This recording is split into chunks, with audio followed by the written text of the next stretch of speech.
Selamat siang Pak Budi. Selamat siang Ibu. Bagaimana kabarnya Pak Budi? Eh, Alhamdulillah eh, baik dan juga kurang baik. Kurang baiknya kenapa ini Pak Budi?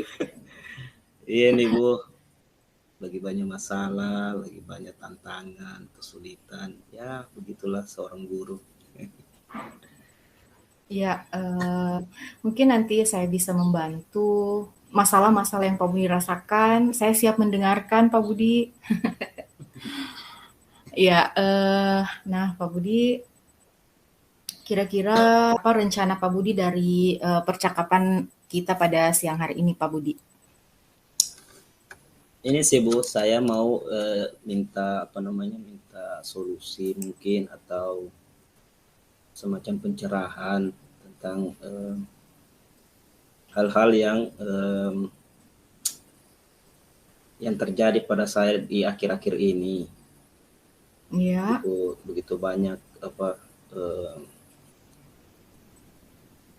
yang harusnya saya tidak lakukan menjadi hal-hal itu yang terjadi. Ini di apa namanya terjadi di sikap saya terhadap anak-anak sih Bu. iya. Sikap guru ya Pak ya dalam memperlakukan anak ya. Seperti itu ya Iya, Pak ya.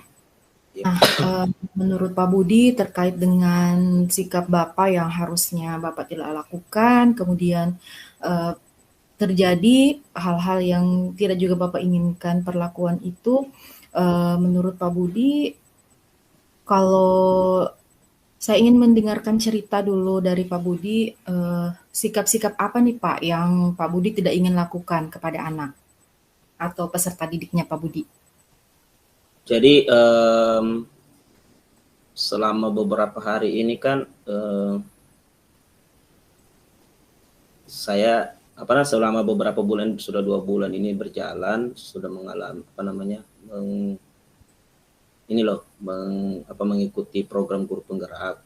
Ya, Terus sudah belajar tentang ada restitusi, terus belajar tentang posisi kontrol, eh, penghukum, terus pemberi sanksi, pemantau sampai tingkat manajer. Dan itu sudah saya terapkan di lingkungan kerja di sekolah saya, pembelajaran berdiferensiasi maupun KSE itu yang terbaru. Dan yang terakhir ini coaching ini. Cuma semakin kesini ini loh, semakin kesini semakin membosankan, semakin ini kemarin-kemarin sih asik-asik saja sih melihat perkembangannya siswa, melihat ya, uh, antusiasnya siswa. Cuman ada satu-satu momen yang memang uh, emosi itu tidak dapat ditahan sih. Uh, Biasanya kembali seperti dulu, seperti membentak siswa, nggak sampai main fisik sih Bu, nggak sampai menghukum secara fisik, tapi dengan apa namanya verbal, uh, itu akhirnya keluar, misalnya seperti kata-kata yang keras, terus bentakan-bentakan itu agak keluar. Jadi setelah merefleksi diri, ini sih namanya saya merasa bingung sih, karena kemarin-kemarin tidak, cuma karena saya tidak tahu juga di mana saya punya ini, bingung saya di mana saya punya letak apa yang harus saya lakukan gitu. iya. Iya, saya sudah mendengarkan apa yang Pak Budi sampaikan tadi. Sekarang saya bertanya lagi nih sama Pak Budi, kira-kira kalau diskalakan dari skala 1 sampai 10, menurut Pak Budi, Pak Budi sekarang berada pada angka berapa dari rentan 1 sampai 10 terkait dengan, mungkin, pengelolaan emosi, Pak Budi sekarang? Kalau untuk kuantitas ya Bu, kalau saya bicara kuantitas, emosinya itu ada di ini, di bermain di angka 3 maupun 4, karena kalau dibandingkan dengan sebelum ikut guru penggerak ini, ya itu hampir pokoknya berada di skala 7 sampai 8 bahkan 10 mungkin, Bu. Jadi Iya. ada satu hari itu saya marah-marah terus sama siswa. Tapi setelah ikut pendidikan guru penggerak ini, saya mulai terapkan tuh konsep-konsep yang saya dapat di sekolah, di lingkungan pekerjaan di sekolah itu, bersama rekan sejawat, pimpinan maupun dengan siswa, warga sekolah. Awalnya sih bagus, skalanya itu hampir tidak ada, jadi hampir nol segitu. Tapi akhir-akhir ini sudah sampai di tahap 3 lah, 3 atau 4.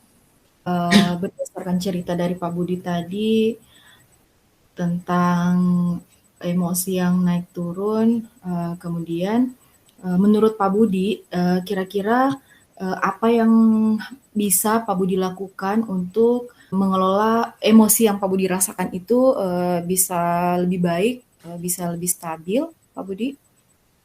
Selama ini saya sih, Bu, kalau sebelum-sebelumnya sih durasi emosi itu agak lama, bisa dari pagi sampai siang, sampai pulang sekolah bahkan. Tapi sekarang itu meskipun emosinya muncul, itu hanya ini, apa namanya, hanya sesekali saja, jadi tidak berlangsung lama karena kembali lagi saya menerapkan KSE itu lagi, kembali lagi kepada tujuan awal di modul 1.1 itu tentang apa sebenarnya kita melihat siswa itu seperti apa, itu yang jadi ada rem yang ketika mau marah berkelanjutan itu saya ini loh, apa, oh jangan seperti itu, ada dalam hati itu yang ini menghentikan, sehingga durasinya itu agak sedikit, apa namanya, durasinya tidak lama. Tapi yang saya khawatirkan itu karena setiap hari durasinya itu semakin meningkat, Bu, semakin lama, jadi bingung saya, Bu. Ya, kira-kira kalau menurut Pak Budi untuk mengatasi emosi yang meningkat setiap harinya itu, rencana Pak Budi ke depan seperti apa, Pak Budi? Kalau yang selama ini saya lakukan sih, Bu, misalnya ada siswa yang saya anggap sudah di luar batas, apalagi sampai melanggar keyakinan kelas maupun keyakinan sekolah itu berkali-kali. Iya.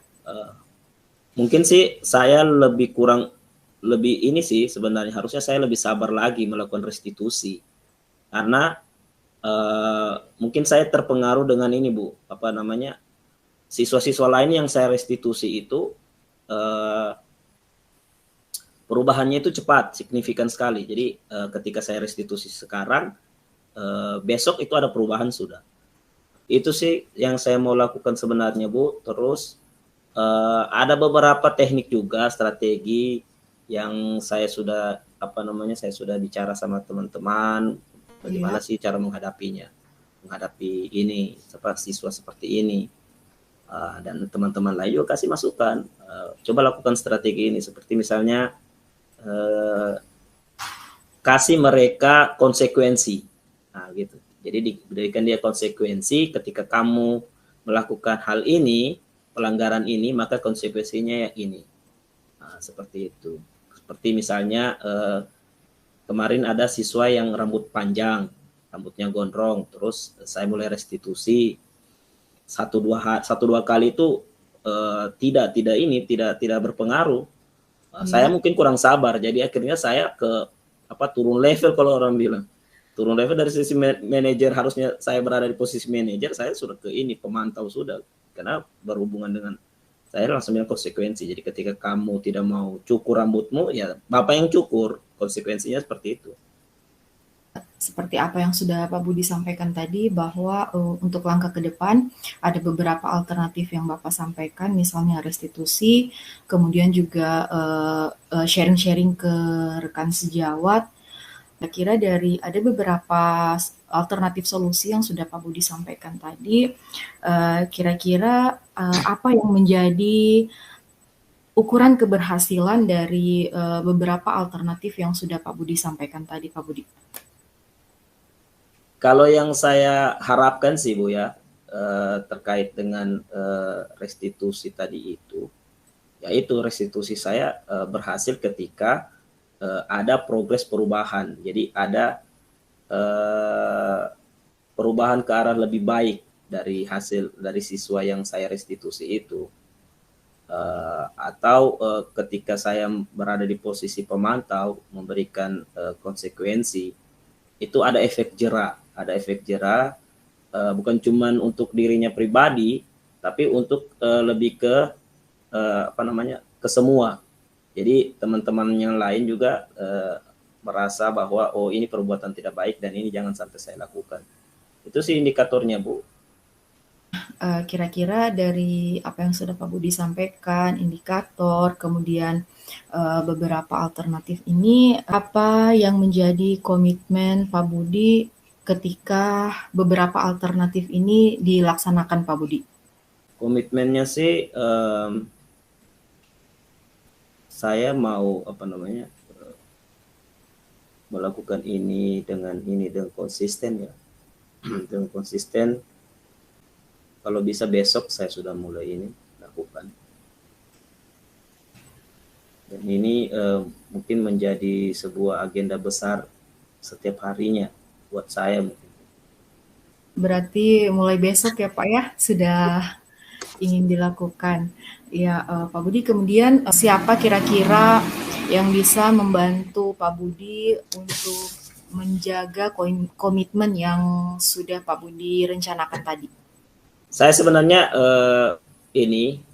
saya sebenarnya butuh orang-orang yang yang mengobservasi saya sehingga ada alarm ketika oh Pak Budi jangan seperti itu. Saya berharapnya sini dari pimpinan atau rekan sejawat yang lebih senior dari saya.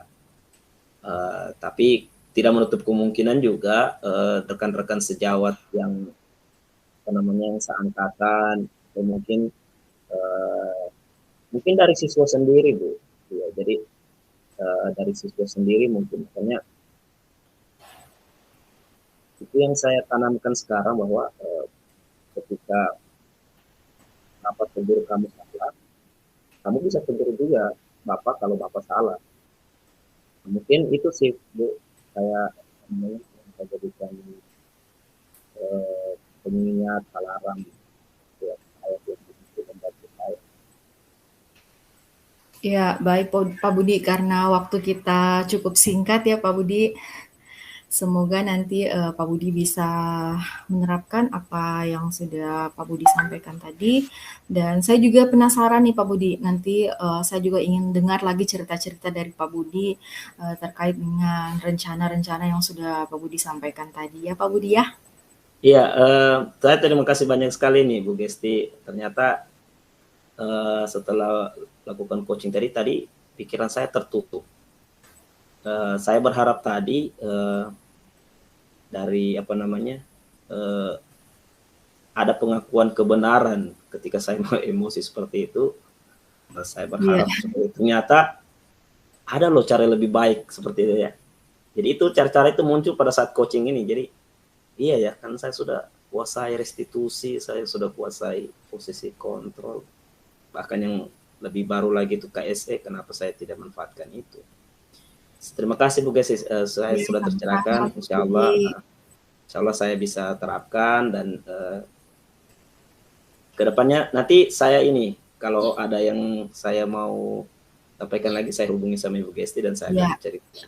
Siap Pak Budi. Sehat selalu Pak Budi. Oke, terima kasih Bu Gesti.